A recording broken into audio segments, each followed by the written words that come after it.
झालीच पाहिजे. प्रत्येक गावामध्ये पिण्याचं पाणी उपलब्ध झालंच पाहिजे. अरे पाणी आमच्या हक्काचं, अरे पाणी आमच्या हक्काचं. अरे गावकीचा रस्ता रस्त्याचं डांबरीकरण झालंच पाहिजे. अरे गावकीचा रस्ता रस्त्याचं डांबरीकरण झालंच पाहिजे. योजनेची अंमलबजावणी झालीच पाहिजे. हक्काच्या अखिल भारतीय किसान समाज जिंदाबाद, अखिल भारतीय किसान समाज जिंदाबाद. जलजीवन योजनेची अंमलबजावणी न करणारं प्रशासन मुर्दाबाद. जलजीवन योजनेची अंमलबजावणी न करणारं प्रशासन मुर्दाबाद. अखिल भारतीय किसान समाज जिंदाबाद. आपण आज ज्या प्रश्नांसाठी इथं आलोय त्याच्यावर चर्चा होईल. चर्चेमध्ये काही समाधानकारक उत्तर आलं तर आज आपण थांबू, पण जर समाधानकारक उत्तर नाही आलं तर हे आंदोलन याच ठिकाणी चालू राहणार आहे. आम्ही अनेक वर्ष झालं आंदोलन करतोय, वेगवेगळ्या प्रश्नांवर आंदोलन करतोय आणि अनेक वेगवेगळ्या अडचणीचे प्रश्न सुद्धा आपण किसान सभेच्या लाल कवट्याच्या नेतृत्वाखाली सोडवलेले आहेत. आणि त्याच्यामुळे मुक्कामाची, आंदोलन वाढवण्याची आणि हे सगळा अनुभव सगळा आहे. प्रशासनाचं नाक कसं दाबायचं, म्हणजे त्यांचं तोंड कसं उघडतं, हे सगळं वर्षानुवर्ष आपण शिकत आलेलो आहे. आज जर तशा प्रकारची जर परिस्थिती तयार झाली तर नक्कीच आज सुद्धा ह्याच पंचायत समितीच्या बाहेर आपण शांतपणाने आपला मुक्काम ठोकू आणि उद्यापासून परत एकदा नव्या ताकदीने अजून लोक गोळा करत आपण या ज्या काही सगळ्या निगरगट्ट यंत्रणा आहे तिला जाब विचारण्याचा प्रयत्न करू. काय प्रश्न आहेत त्याच्याविषयी सगळ्यांनी सांगितलं, मी फार बोलत नाही त्या प्रश्नांवर, पण 2-3 मुद्दे सांगतो. एक रस्त्याचा प्रश्न आहे की अनेक वाड्या वस्त्यांना वर्षानुवर्ष झाले रस्ते नाहीये, डांबरीकरण नाहीये आणि त्याच्यामुळे भर पावसाळ्यामध्ये तिथे अनेक अडचणी होत आहेत. आता सुद्धा खेटेपठार नावाच्या गावामध्ये मागच्या 15 दिवसापूर्वी एक लहान लेकरू मरण पावलं. त्याचा बॉडी सुद्धा झोळीमध्ये घेऊन त्या खेटेपठारला वरती नेलं आणि त्याचा विधी करण्यात आला. हे तुम्ही आम्ही सगळ्यांनी आता बातमीमध्ये पाहिलं. तो प्रकार झाला. सगळे लोक तिथे गेले, आश्वासन दिली, अजून काही तिथे रस्त्याच्या कामाचा विषय पुढे जायला आणि अनेक वर्ष झाले त्या खेटेपठारला रस्ता नाही. अशी अनेक गावं आहेत या तालुक्यामध्ये. हा रस्त्याचा विषय. पाण्याच्या विषयी आता कमलताईंनी सांगितलं, तुम्ही सांगितलं, तुम्ही आज रिकामे हंडे घेऊन आलात की अनेक गावांमध्ये पाणी नाहीये, उन्हाळ्यामध्ये लांब जावं लागतं, पाणी दूषित आहे, खराब पाणी आहे. हे सगळे पाण्याचे प्रश्न सुद्धा आपल्याला अनेक लोकांनी आता इथं सांगितले. तो पाण्याचा प्रश्न आहे. तिसरा अत्यंत महत्वाचा प्रश्न आहे. त्याची लढाई आज सुरू केली पण ती शेवटपर्यंत नेऊ एवढा मात्र सांगतो. तो मुद्दा आहे, तुम्ही वर्षानुवर्ष ज्या घरामध्ये राहता, वर्षानुवर्ष जे धरण बांधलं ते घर राहिलं, तुम्ही तिथं राहिला पण घराखालची जमीन तुमच्या नावाने झाली नाही. सरकारने गायरानातली जी घरं होती ती अतिक्रमणाची होती ती आम्ही आता मान्य करतोय, परंतु धरणाच्या साठी ज्या लोकांनी कामं केली, वर्षानुवर्ष त्या जमिनीवर राहिले, घरं बांधले, तिथं त्यांचे 2 पिढ्या चालल्यात, पण त्यांची जमीन त्यांच्या नावाने होत नाहीये आणि सारख्या नोटिसा काढायच्या, तुमची घरं तोडा, तुम्ही निघून जा. हा तिसरा मुद्दा सुद्धा फार महत्वाचा आहे. तुमच्या घराखालच्या जमीन ही तुमच्याच नावाने व्हावी, ही या लढ्याची सुरुवात आज झालेली आहे. पूर्ण ताकदीने हा सुद्धा लढा शेवटपर्यंत नेण्यासाठी लाल बावटा तुमच्या सोबत आहे. एवढं तळ्यांना मावशांना थांबा. फक्त लढ्याचं घाबरू नका, माघारी हटू नका, रणांगण सोडू नका. तुम्ही ज्यांच्या सोबत लढताय ना ते लोक एवढे निगरगट्टे आणि एवढे त्यांना दया माया माणुसकी काय कळत नाही. त्यांना फक्त याची भाषा कळते, बाकीची भाषा त्यांना कळत नाही. अजून एक महत्वाचा मुद्दा आहे. तो मुद्दा काय? तो मुद्दा म्हणजे लाईटीची भरमसाठ वीज बिल. भरमसाठ वीज बिल आहेत. काही तपास नाही, कुणाच्या घरी फ्रीज नाही, काही बाकीचं व्यवस्था नाही, फॅन नाही, काय नाही, पण लाईट बिल मात्र हजारो रुपयांनी लाईट बिल यायची. कुणी रिडिंगला येत नाही, काही नाही, सगळा सावळा गोंधळ चाललाय. अशा प्रकारचा रिडिंगचा सुद्धा, लाईटीच्या प्रश्नाचा सुद्धा एक मुद्दा आहे. हे सगळे मुद्दे आपल्याला आहेत.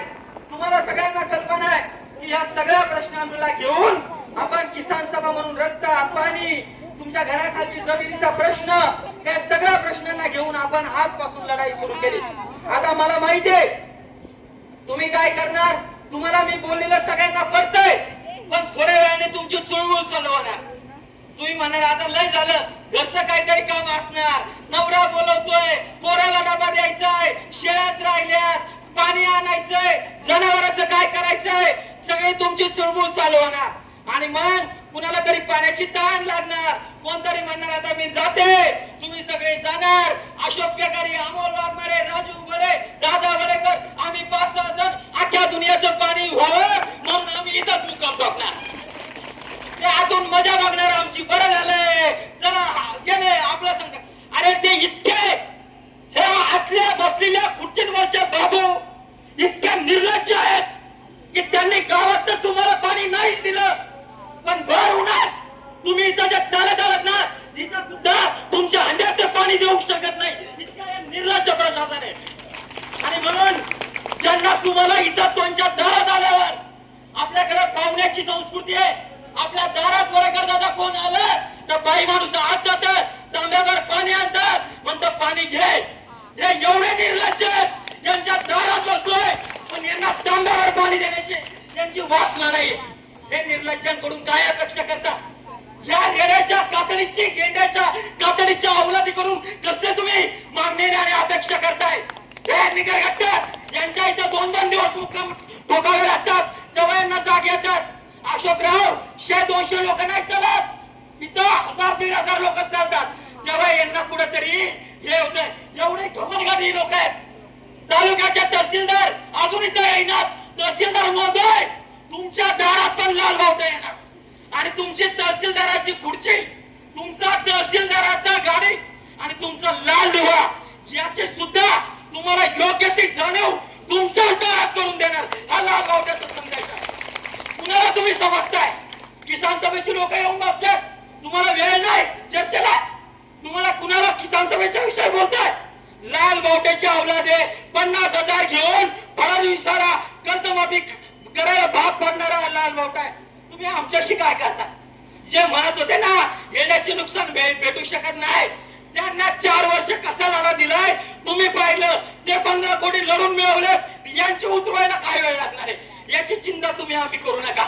ती आपण भक्कम आहे, पण तुमची साथ पाहिजे, तुमची भक्कम साथ पाहिजे. वेळ आली राहिलं पाहिजे.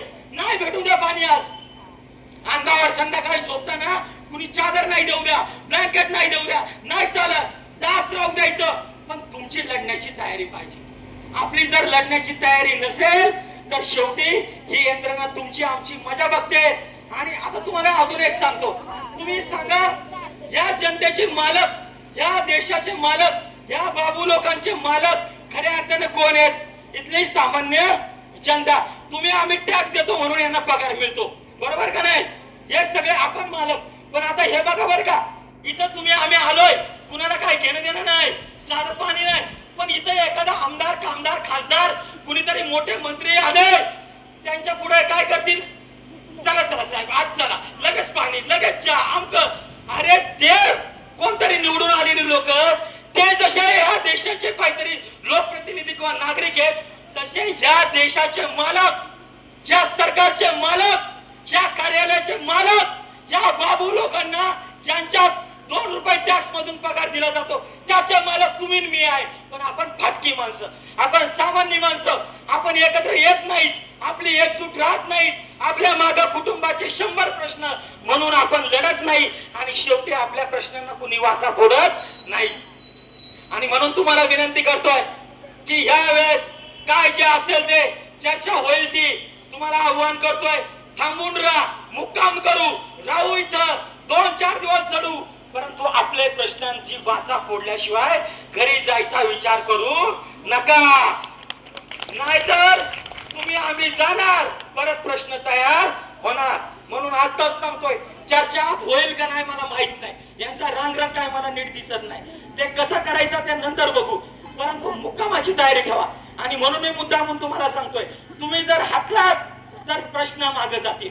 आपल्या अनेक लोकांचे प्रश्न आहेत, आज हजारो लोकांचे प्रश्न आहेत, पण कुणी रस्त्यावर येत नाही.